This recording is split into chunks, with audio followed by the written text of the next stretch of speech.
માણાવદરના આલસી ઘાંચી ભગવાન સ્વામિનારાયણ લોજ પધાર્યા તે પૂર્વે શ્રી રામાનંદ સ્વામીએ ત્યાગી ગૃહી શિષ્ય મંડળ તૈયાર કરેલું. તે પૈકી મુખ્ય 4 શિષ્યો માંગરોળના આણંદજી સંઘેડિયા, અગતરાઈના પર્વતભાઈ, માણાવદરના માયારામ ભટ્ટ અને આલસી ઘાંચી હતા. આ ચારેય દ્રઢ ગાંઠ વાળેલી કે નારાયણ સ્વયં પૃથ્વી પર આવે અને લક્ષ્મીજી ઝાંઝર પહેરીને પડખે નાચ કરતી હોય તો પણ આપણે રામાનંદ સ્વામી વિના બીજા કોઈને ભગવાન માનવા નહીં. અરે કોઈ હથેળીમાં રાધાકૃષ્ણ દેખાડે તો પણ રામાનંદ સ્વામીથી એ વિશેષ નથી. આમ તો રામાનંદ સ્વામી વિશે ઘણાને ભગવાનપણાનો ભાવ હતો, પણ આ ચારે ભક્તોનો નિશ્ચય પર્વતપ્રાય હતો. રામાનંદ સ્વામીના દર્શન અને સેવા સમાગમ કરવા તેઓ હર વખત ભેળા થતા. રામાનંદ સ્વામીના કલ્યાણકારી ગુણોનું ગાન કરતા. જો કે રામાનંદ સ્વામીએ પોતે ભગવાન છે તેવી વાત કોઈને ક્યારેય પણ કરી નહોતી. એકવાર રામાનંદ સ્વામી માણાવદર પધાર્યા. અહીં લક્ષ્મીવાડીએ સ્નાન કરી બોરડીના ઝાડ નીચે આસન પર બેઠા. સભામાં એ વખતે શ્યામજી જાટકિયાએ સ્વામીને પૂછ્યું, સ્વામી, તમારાથી કોઈ મોટા છે? ત્યારે રામાનંદ સ્વામીએ કહ્યું, હા, અમારાથી જેવો મોટા છે અને જેના મોકલ્યા અમે અહીં આવ્યા છીએ તે સર્વોપરી મહાપ્રભુ છે. હાલ તીર્થોમાં વિચરે છે. થોડા વખત પછી અહીં આવશે અને અપાર ઐશ્વર્ય બતાવીને સર્વને ઝાંખા પાડી દેશે. ભક્તો બધા સ્તબ્ધ બની ગુરુની આર્ષવાણી સાંભળી રહ્યા. આ સભામાં આ ચારે ભક્તો પણ હતા. તેમાંથી આલસી ઘાંચીએ ઊભા થઈ હાથ જોડી કહ્યું, પ્રભુ, અમે તો આપને જ એક સર્વોપરી માનીએ છીએ. રામાનંદ સ્વામીએ કહ્યું, સાંભળો આલસીભાઈ, ભગવાન તો એક જ સર્વોપરી છે ને અમે પણ એમનું ભજન કરીને મોટા થયા છીએ. માટે જો તમારે મોક્ષ જોઈતો હોય તો એમને ભગવાન માની એમની આજ્ઞા પ્રમાણે વર્તજો. રામાનંદ સ્વામીએ આવા ઉચ્ચાર પ્રથમવાર જ કર્યા હતા. આ સાંભળી સૌ સ્તબ્ધ થઈ ગયા. આલસીએ કહ્યું, સ્વામી, જે આવવાના છે તેમને અમારે કેવી રીતે ઓળખવા?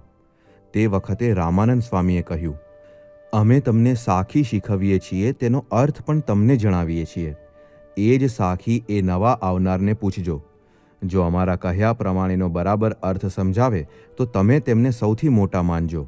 એમ કહી સાખી બોલ્યા, નભમાં ઉડવો જો ગણો તો ઉડુપતિ મુખ મલકાય, પણ રજ નીચર રજ તુલ્ય છે બ્રહ્માંડોની માય. ઉડે રોમમાં અનંત જે એના પણ આધાર, નર તન છુપ્યો ઓળખે એનો બેડો પાર. રામાનંદ સ્વામીએ આ સાખીનો અર્થ આલસીને નજીક બોલાવી તેના કાનમાં કહ્યો. આલસીએ ગુરુનો પ્રત્યેક શબ્દ યાદ રાખી લીધો ને ઘરે જઈ કાગળમાં ટપકાવી લીધો. વર્ષો વીત્યા. વર્ણીને ધૂમધામથી દીક્ષા આપી. સહજાનંદ સ્વામી ને નારાયણ મુનિ એમ 2 નામ પાડ્યા. પછી જેતપુર ગામે ધર્મધુરા સોંપી પોતે ધામમાં ગયા. સહજાનંદ સ્વામી રામાનંદ સ્વામીના આ જૂના શિષ્યોનું ખૂબ માન રાખતા. ગામડે ફરતા, સૌને સુખ આપતા, સમાધિ કરાવતા, ઐશ્વર્ય બતાવતા. ફરતા ફરતા શ્રી હરિ માણાવદર પધાર્યા. ત્યાં મયારામ ભટ્ટને ઘેર ઉતર્યા. જમી જમાડી આરામ કરી સાંજે લક્ષ્મીવાડીએ પધાર્યા. સ્નાન કરી શ્રી હરિ વિરાજ્યા હતા. તે વખતે આલસી ઘાંચીએ શ્રી હરિને પેલી સાખી સંભળાવીને કહ્યું, આનો અર્થ કરો. શ્રી હરિએ જેવો રામાનંદ સ્વામીએ આલસીને અર્થ કહેલો એવો જ અર્થ કરી બતાવ્યો. આલસીને અંતરમાં પ્રકાશ થયો. ગુરુના વચનમાં વિશ્વાસ હતો જ એટલે જ શ્રી હરિમાં દ્રઢ ભાવ બેસી ગયો. આલસી જાતિએ મુસલમાન પણ ચુસ્ત સ્વામિનારાયણી હિન્દુ બની ગયા હતા. વ્યવહાર ટાંચો, આવક ઓછી, ઘરમાં ઘાણી રાખેલી તે ગામના ખેડૂતો મગફળી કે તલનું તેલ કઢાવવા આવે, એમાં એનું ગુજરાન ચાલે. ઘાણીના ખાડ ઉપર બેસી બળદ ચલાવતા હોય પણ જાણે રાજગાદી ઉપર બેસી સુખ માણતા હોય એટલા ઉમંગથી સ્વામિનારાયણનું ભજન કરતા. લોકો પૂછે કે આલસી, શું લાદ્યું છે તે આટલા કેફમાં રહો છો? તેઓ કહેતા, ભાઈ શું કહું, મુજ રાંકને રતન મળી ગયું. કદી જોગ ન થાય એ પરબ્રહ્મ પુરુષોત્તમ નારાયણનો જોગ થઈ ગયો, એનો કેફ છે. આલસીને શ્રી હરિ સાથે એવું હેત થઈ ગયેલું કે શ્રી હરિ એમની સાથે ખૂબ રમૂજ કરતા, સુખ આપતા. આલસી કીર્તન ગાઈને શ્રી હરિને રીઝવતા. શ્રી હરિ માણાવદર પધારતા ત્યારે અચૂક ખારી એટલે કે ક્ષારવતી નદીમાં સ્નાન કરવા જતા. ઊંડા પાણીના ધરામાં ડૂબકી દાવ રમતા, જળ ક્રીડા કરતા. આલસીનું શરીર પડછંદ હતું, તેમજ માથું મોટું ને વાળ વિનાનું હોય. શ્રીહરિ તેમનું માથું પકડી ખભે ચડતાને પાણીમાં ધુબાકા મારતા, તો કોઈ વાર તેમના ખભા ઉપર ઘોડો પલાણીને બેસી તેમના માથા પર વારંવાર હાથ ફેરવે અને પગની એડી તેના શરીર ઉપર લગાવે ને બોલે, હે હે ચાલ ઘોડા ચાલ, સરખો ચાલજે હોં. આલસી પણ રમૂજમાં કહે, ઘોડાને કંઈ ખાણ ખૂટણ ખવડાવવું નહીં ને ઠાલા મફતના પાનીઓ મારો છો, તે સખણા રહો નહીતર પછાડીશ. શ્રીહરિ પણ કહેતા, માળો આ ઘોડો તો તોફાની લાગે છે.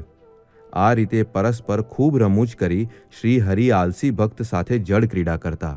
શ્રીહરિએ તેમની નિર્દોષ બુદ્ધિની ભક્તિથી પ્રસન્ન થઈ પોતાની પ્રસાદીની વસ્તુઓ પણ ઘણીવાર આપી છે. આવા હતા આલસી ઘાંચી.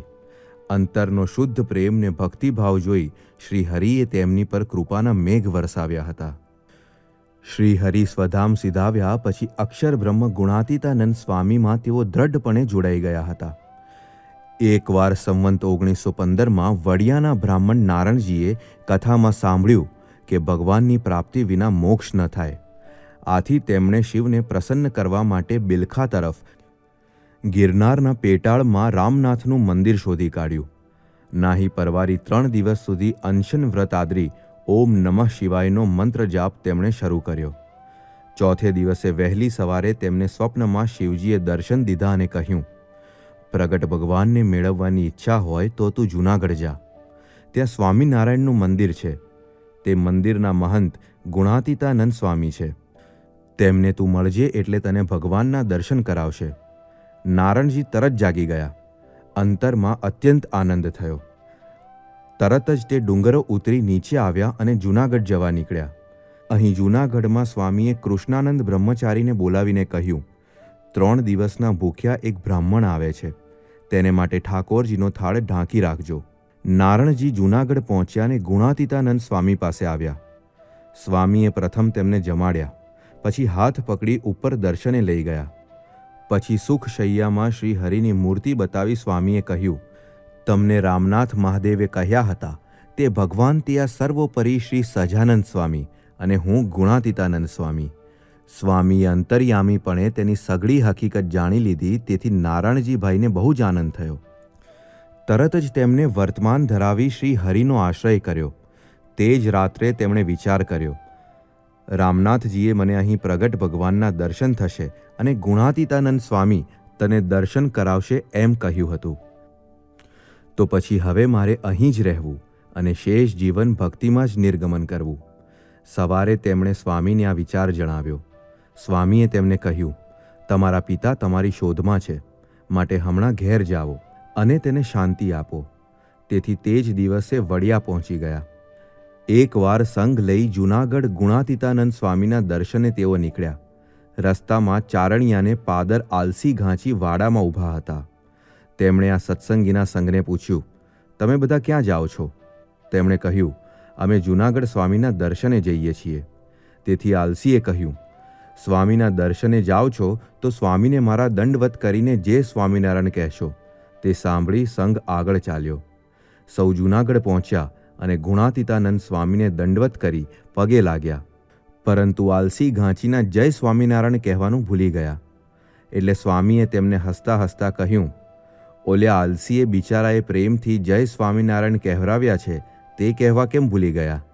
આ સાંભળી સૌને અત્યંત આશ્ચર્ય થયું. આલસી ઘાંચીને ગુણાતીતાનંદ સ્વામી વિશે આવો ગુરુભાવ હતો.